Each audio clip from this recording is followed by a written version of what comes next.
চিনির শ্রাদ্ধ করতে গিয়ে আলাপির কাছেই জব্দ হলো ঠাম্মি। সম্পূর্ণ জানতে ভিডিওটিতে একটি লাইক করে প্রথম থেকেই দেখতে থাকো। গল্পের শুরুতেই দেখা যায় কোনোভাবেই চিনির শ্রাদ্ধ করতে দেবে না দ্রোণ, সেই জন্যই বাড়িতে অশান্তি করতে থাকে। আর ঠাম্মি তখন বলে অন্তরাকে, দ্রোণ যদি নিজেকে সামলাতে না পারে তাহলে ওকে আমি রাঁচিতে পাঠিয়ে দেবো। আর এটা শোনার পর দ্রোণ বলে, হ্যাঁ তুমি তো তোমার রাস্তা থেকে সরানোর জন্য আমাকে পাগল বানিয়ে রাঁচিতে পর্যন্ত পাঠিয়ে দিতে পারো, আবার বড় বড় কথা বলছো। শোনো, একদম বড় বড় কথা বলবে না, আমি কিন্তু তোমাকে ক্ষমা করতে পারবো না। তোমার পাপের ঘড়া পূর্ণ হয়েছে, এবারে তুমি শাস্তি পাবে। চিনি একদিন সবার সামনে এসে বলবে তুমি কি অন্যায় করেছো আর কি করনি।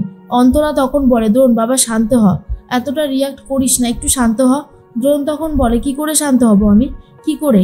আমার চিনি বেঁচে আছে সেটা জানা সত্ত্বেও আমি এইভাবে ওর শ্রাদ্ধ দেখবো চোখের সামনে? সেটা হতে পারে না। এই বলে জিনিসপত্র সব ভাঙচুর করতে থাকে।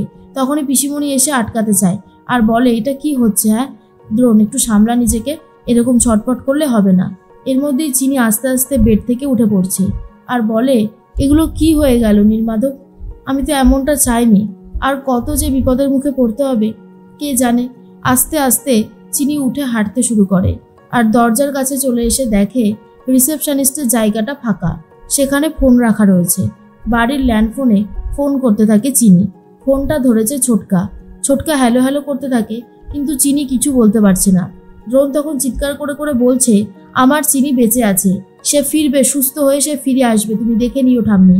আর এই কথাগুলো শুনে নিয়েছিল চিনি।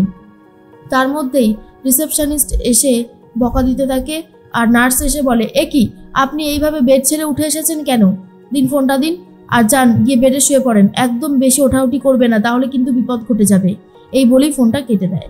ছোটকা তখন বলে, কে ফোন করেছিল? আর বড় পিসি বলেছিল বড় পিসিমশাইকে নাকি লাস্ট হসপিটালেই দেখা গিয়েছিল, আর বলল উনি নাকি অনেক অসুস্থ। কে হতে পারে? কিছু তো একটা গন্ডগোল রয়েছে, আমাকে ব্যাপারটা ভাবতে হবে, ফোনের আশেপাশেই থাকতে হবে, যদি আবার কখনো ফোন আসে ফোনটা ধরতে হবে। এর মধ্যেই চিনি নিজের বেডে শুয়ে শুয়ে ভাবতে থাকে, ছোট মালিক এখনো আমার কথা ভুলতে পারেনি। ছোট মালিকের বিশ্বাস আছে আমি একদিন ফিরে যাবই, আর সেটা ভেবেই আমার খুবই আনন্দ হচ্ছে। সত্যি ছোট মালিক, আপনার মতন মানুষ হয় না, আপনি সবার থেকে আলাদা, আর এই কথাটা আমাকে স্বীকার করতেই হলো।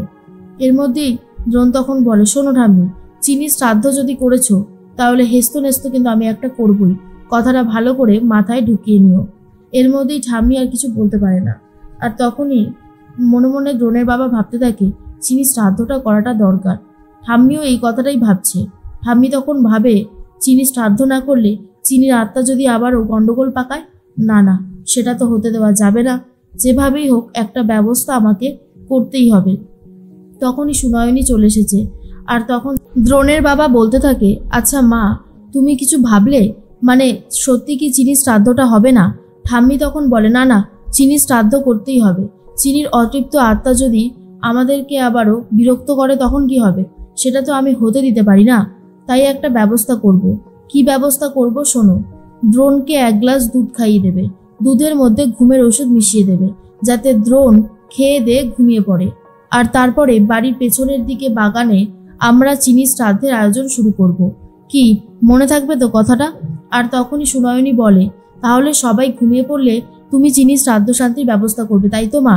ঠাম্মি তখন বলে, একদমই ঠিক ধরেছ, আমি চিনির শ্রাদ্ধটা ফেলে রাখতে চাইছি না, কারণ আমার মনে হয় এইসব অতৃপ্ত আত্মারা চারিদিকে ঘুরে বেড়াবে। যাও ব্যবস্থা করে ফেলো। সুনয়নী তখন বলে, ঠিক আছে মা, তুমি যেমনটা বলছো আমি ঠিক তেমন ব্যবস্থাই করে দিচ্ছি। এর মধ্যেই মনে মনে একটা কথা ভাবতে থাকে দ্রোণ, চিনি কবে ফিরে আসবে? চিনির ফিরে আসাটা যে দরকার। চিনি, আমি তোমাকে ছাড়া থাকতে পারছি না।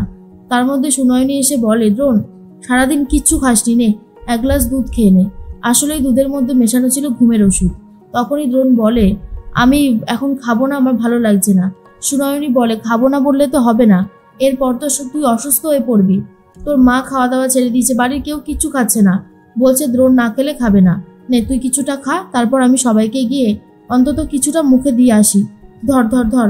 কিন্তু দ্রোণ খেতেই চায় না আর বলে, বললাম তো আমি খাবো না, কেন আমাকে জোর করছো আমি বুঝতে পারছি না। সুনয়নী বলে, তাহলে তুই কি খাবি বল, আমি সেটাই বানিয়ে এনে দিচ্ছি। দ্রোণ বলে, আচ্ছা এটা খেলে তুমি শান্তি পাবে তো, ঠিক আছে। এই বলেই 1 চুমুক দিয়ে খেতে শুরু করে। আর সুনয়নী দেখে বলে, যাক ড্রোন এই দুধটা খেয়ে নিচ্ছে, এবারে ও ঘুমাবে, আমি বাকি তোড়জোড়টা শুরু করে দিই। বাগানে এসে সুনয়নী বাকি তোড়জোড় শুরু করে দিয়েছে। সুপ্রকাশও রয়েছে, আর তার মধ্যেই মনে মনে ভাবতে থাকে সুনয়নী, মার কথা মতো ঝটপট করে কাজটা সারতে হবে। এর মধ্যেই ঠাম্মি কেমন যেন একটু ভয় পেতে থাকে।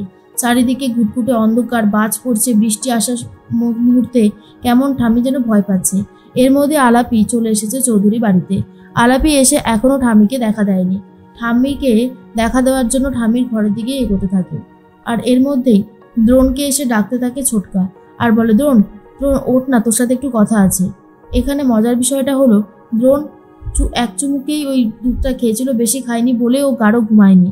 আর ছোটকা তখন বলে, বাড়ির সবাই ঘুমিয়ে পড়েছে, এই সুযোগটাই চাইছিলাম। তুই যখন সকালবেলা ঝামেলা করছিলিস চিনি শ্রাদ্ধ করতে দিবি না বলে, ঠিক তখন একটা ফোন এসেছিল ল্যান্ডলাইন ফোনে। আমি ফোনটা ধরেছিলাম, কিন্তু ফোনের ওপারে যে ছিল সে কোনো কথা বলছিল না, সে চুপ করে শুনছিল। কিন্তু পাশের থেকে কোনো নার্স বলতে থাকে, চুপচাপ গিয়ে বেডে শুয়ে পড়ুন, উঠেছেন কেন? আমার মনে হচ্ছে কোনো একটা গন্ডগোল আছে, বুঝলি? ব্যাপারটা তোকে বলার মনে হলো তাই বললাম। দ্রোণ তখন বলে, আমার মনে হচ্ছে ওটা চিনি ফোন করেছিল। ছোটকা, না না, উঠে যেতে হবে, চলো তো দেখি। এরপর ছোটকা বলে, কি রে দ্রোণ, তুই দুধটা খাসনি কেন? খাবার এইভাবে নষ্ট করছিস কেন? খেয়ে নে। দ্রোণ তখন বলে, ছোটকা, আমার একদমই ভালো লাগছে না দুধ খেতে। দ্রোণ তখন বলে, চলো এখান থেকে। ছোটকা বলে, দাঁড়া, আমি দুধটা খেয়ে নিই, নষ্ট করে লাভ নেই। এই বলে ছোটকাই সেই দুধটা খেয়ে নিচ্ছে। এরপর ছোটকার অবস্থা খারাপ হতে শুরু করে। অন্যদিকে আলাপি চলে এসেছে ঠাম্মির সামনে। আলাপিকে এক ঝলক দেখে ঠাম্মি রীতিমতো ভয় পেয়ে যায়, আর বলে, কাকে দেখলাম আমি? এটা কি করে সম্ভব? এ কি, আবার কোথায় চলে গেল? ভয় লাগছে কেন এত? আলাপি ইচ্ছে করে ভয় দিতে থাকে ঠাম্মিকে। আর এর মধ্যেই ঠাম্মি বলে, কিছু একটা দেখেছি আমি, কিন্তু এত তাড়াতাড়ি চলে গেল কি করে, আমি তো সেটাই বুঝতে পারছি না। ঠাম্মি খুব ভয় পেয়ে রয়েছে, বুঝতেও পারছে না কি করবে। ঠাম্মি আস্তে আস্তে বেরোচ্ছিল, তখনই ফোন করেছে সুনয়নী। আর ফোনটা দেখে তো হাত থেকে ফোনটা পড়ে যায়, কারণ ভয় পেয়ে গেছে রিংটোনটা শুনে। সুনয়নীর ফোনটা এরপর ধরেছে ঠাম্মি, আর বলে, কি হয়েছে? সুনয়নী বলে, মা কোথায় রয়েছে, এসো, চিনি শ্রাদ্ধের সমস্ত ব্যবস্থা হয়ে গেছে যে। তখনই ঠাম্মি বলে, জানিস তো সুনয়নী, হঠাৎ করে একজনকে দেখলাম, আবার হুট করে সে চলেও গেল। কি যে হচ্ছে বুঝতে পারছি না, খুব ভয় লাগছে আমার। সুনয়নী বলে, আরে ভয় পেয়ে লাভ নেই, ঝটপট চলে এসো। এর মধ্যেই আলাপি ঘোমটা ঢাকা দিয়ে চলে এসেছে সুনয়নীর সামনে। সুনয়নী দেখে বুঝতে পারেনি। আর তখন আলাপি শাড়ির যেহেতু ঘোমটা দেওয়া ছিল, তাই মনে মনে বলতে থাকে, আমার মেয়ে শ্রাদ্ধ করা হচ্ছে এখানে, সব করার ব্যবস্থা আমি করবই, আমি কোনোভাবে এদেরকে ক্ষমা করব না। এরপরেই সুনয়নী শাড়ির আঁচল দিয়ে, যেহেতু ঘোমটাটা দেওয়া ছিল, আর শাড়ির আঁচলটা এতটাই পাতলা যে দেখে নিয়েছে মুখটা, আর ভাবে, চিনি চিনি কি করে ফিরে এলো, কিন্তু এটা যে আলাপি সেটা বুঝতে পারিনি, আর তারপরে অজ্ঞান হয়ে পড়ে যায়। এরপর সুনয়নী আস্তে আস্তে জ্ঞান ফিরে আসে সুনয়নীর, আর বলে, কি এলো, আমি কি করে এটা দেখলাম, আমি তো বুঝতে পারছি না। এদিকে সুনয়নীকে ধরে নিয়ে এসেছে দ্রোণ ঘরে। ঠাম্মি তখন বলে, কি রে, তুই অজ্ঞান হয়ে গেলি কি করে? আর তখনই সুনয়নী বলে, মা আমি না চিনিকে দেখেছি। আর এটা শোনার পরেই ঠাম্মি রীতিমতো অবাক হয়ে গেছে।